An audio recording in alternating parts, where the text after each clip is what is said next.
Tinha tudo para ser votado hoje. E por incrível que pareça, os deputados estavam trabalhando numa segunda, sexta-feira seguida. E tinha quórum, viu? Segunda, sexta-feira seguida. Porque menino. semana passada, nesse horário, a gente estava discutindo o caso do Daniel Silveira.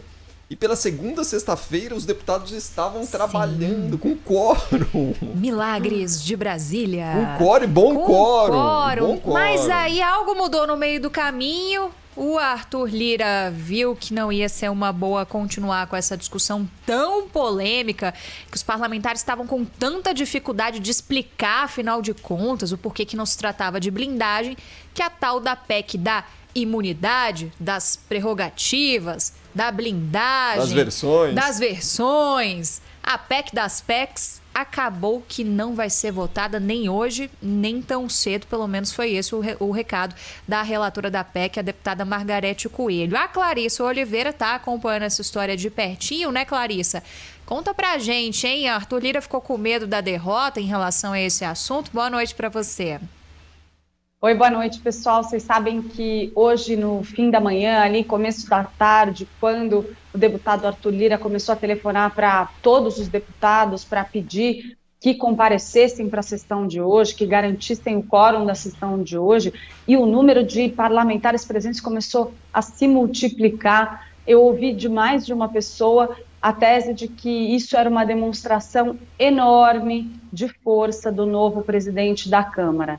Foram algumas horas e aí um monte de gente começou a me dizer, olha, é uma derrota horrorosa para o presidente da Câmara, Arthur Lira, porque ele se empenhou demais para fazer isso passar rapidamente. Ele queria que fosse votado a toque de caixa na quarta-feira, depois ficou para quinta-feira, aí ficou para sexta-feira e ainda assim ele usou todo o capital que ele tinha para fazer com que os parlamentares comparecessem à sessão para tentar votar ainda hoje em 2 turnos essa proposta de emenda à Constituição e viu toda essa articulação naufragar. Pelas conversas que eu tive, maior entrave ali encontrado por ele estava mesmo em alguns partidos de oposição, mesmo aqueles que já aceitavam discutir uma proposta de emenda à Constituição nessa linha, mas estavam incomodados com a repercussão negativa provocada por esse rito atropelado, essa tentativa de fazer tudo de maneira assodada para votar rapidamente, tirar isso da frente.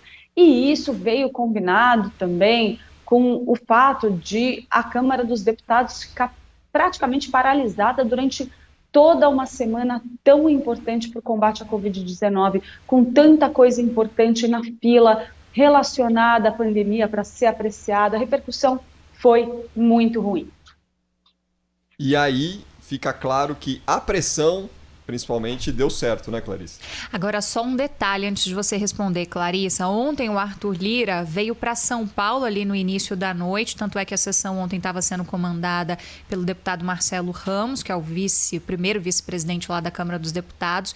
E hoje o empenho era tanto que ele voltou correndo de São Paulo, ainda deu tempo de chegar em Brasília, mas aí depois acabou desistindo também, né? Não, pois é, exatamente. O que os deputados vinham insistindo é que Arthur Lira fez de tudo para que isso acontecesse. Pegou o avião às pressas, porque ele tinha encontro com o pessoal de mercado financeiro aqui em São Paulo, voltou para Brasília, telefonou para os parlamentares um a um, foi um movimento muito intenso. E ver isso agora ser jogado, de fato, para uma comissão especial, torna esse rito muito, muito lento. A avaliação de pelo menos 2 parlamentares com os quais eu falei, um mais cedo um pouco e um outro agora no fim da tarde, é a de que a partir do momento em que isso caminha aí para uma comissão especial, tem grandes chances de morrer ali na praia, porque obviamente é uma proposta polêmica que o Congresso, a Câmara dos Deputados principalmente, queria pegar carona no caso Daniel Silveira para conseguir fazer isso avançar. O que eu senti acompanhando bastante essa discussão, tanto aqui na Rádio Bandeirantes quanto lá na minha outra lojinha no Band News TV, foi que o pessoal estava ensaboado que só para tentar explicar. Veio uma história de que, na verdade, se estava restringindo ainda mais o foro privilegiado dos deputados, mas ninguém sabia ao certo nem explicar, né, Clarissa? Como que, por exemplo, se o texto já estivesse valendo tal como estava, como que isso afetaria ou não a situação do próprio Daniel Silveira, que foi o estopim trampolim para que toda essa discussão fosse gerada. O pessoal tava num sabão danado, viu? É isso que eu ia complementar com a Isabel aqui, viu, Clarissa? Porque a impressão que me passou o tempo inteiro é que o pessoal apoia, mas é envergonhado demais para explicar como que ela vai ser aplicada e de que forma ela poderia ser aplicada. Porque questionados a dar exemplos práticos, como poderia ser aplicado no caso do Daniel Silveira, por exemplo, os deputados tangenciaram a história para burro e ninguém foi claro ali num exemplo prático, né? Justamente para defender a ideia ou tentar amenizar o peso da mudança, eles fugiam de qualquer tipo de explicação como o diabo foge da cruz, viu? Não, e teve uma quantidade de jabutis ali que era inexplicável, né, gente? Como é que você vai explicar que, não, a gente precisa garantir imunidade parlamentar com um discurso de que é para proteger os deputados do crime organizado? Era bem esse o objetivo nessa semana, né, gente? Afinal, essa é a preocupação maior neste momento, né?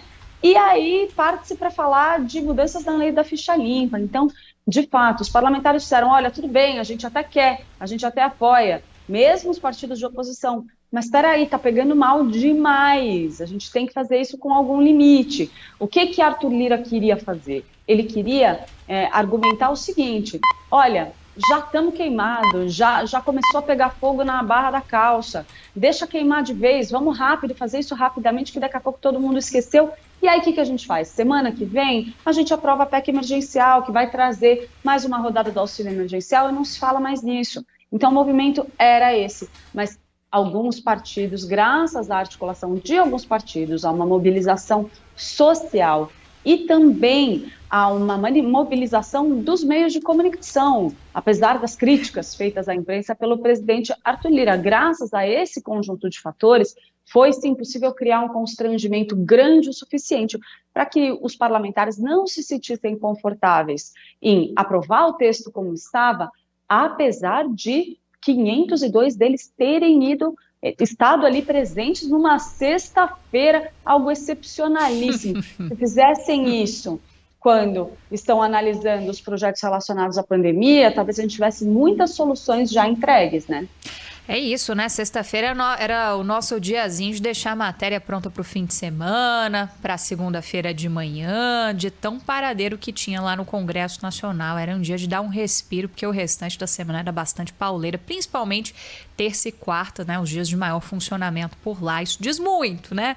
Sobre o nosso parlamento brasileiro. Clarissa já tocou no outro assunto, que é o assunto da PEC emergencial, né, Clarissa? Outro adiamento que houve nessa semana, ficou lá para terça-feira que vem, é aquela PEC, para lembrar você ouvinte, que abre espaço justamente para que o governo tenha alguns gatilhos e possa aumentar ali, ampliar as parcelas pagas do auxílio emergencial, mais 4 parcelas a partir de março, no valor que por enquanto está ali nos R$250.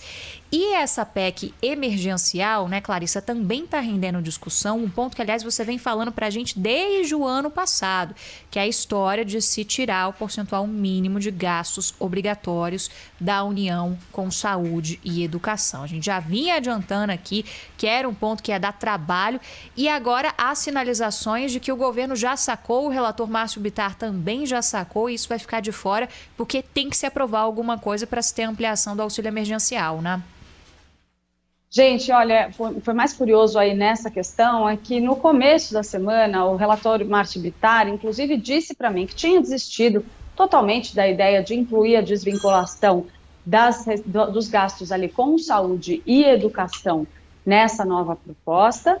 E depois, no dia seguinte, ele decidiu apresentar novamente essa proposta por demanda, obviamente, de alguma ala do governo que queria fazer mais uma tentativa de articular uma coisa que o relator já sabia que não tinha condições de avançar, porque não há como ter acordo no Congresso neste momento para que os deputados coloquem a digital em cima da ideia de tirar o carimbo, de acabar com um piso mínimo de gastos nessas duas áreas tão essenciais. O auxílio emergencial ajuda a equilibrar um pouco isso? Ajuda, mas não faz milagre. E os líderes, os principais parlamentares aí com os quais eu conversei, deixaram muito claro, se vier com a ideia de desvinculação de novo, não vai dar certo, não vai andar, não vai ter auxílio emergencial, alguma coisa vai empacar.